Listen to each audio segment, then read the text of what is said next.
خزه سرسایه په خاون نه د واجب دا به خپل ورکی مثال پدی واجب ده په بالغ بچی واجب ده او کو یو سړی ورکی نو ورکول شي دی مطلب دا نه دی چې ورکول نشي یو سړی دی ا د خزم ورکی د بچوم ورکی د ټول اهل عیال ورکی بالکل ورکول شي دا سرسایه به الی سو کو چې د کم کس سره دغه نصاب نه موجود نو دی غریب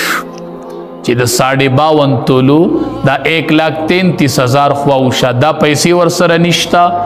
دای چاته قرض نشتا د دې ورسره سامانی تجارت نشتا د دې ورسره د ضرورت نه زائد سيزونه نشتا نو شریعت د غریب وای ښا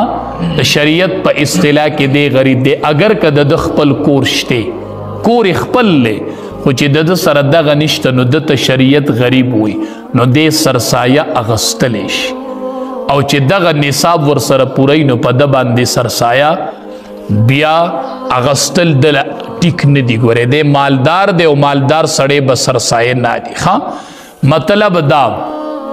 سرسایه ورکول چې پچا واجب دی نو اغله اغستل بیا جائز نه دی چې سرسایه په واجب سو خوده مالدار شو او یو سړی سره نصاب پورا نه دی غریب دی وې سرسایه ورکوما نک ورکی نو خبره ده خود شریعت د طرف نه په واجب نه د بعض سړی سره د بچو د نپکی پیسې نه او د را لګي سرسایه ورکي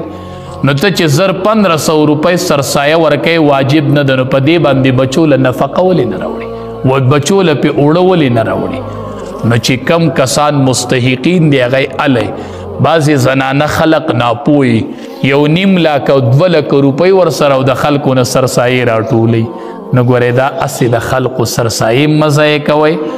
ځانم په حرامو کې مبتلا کوي او د بل سړی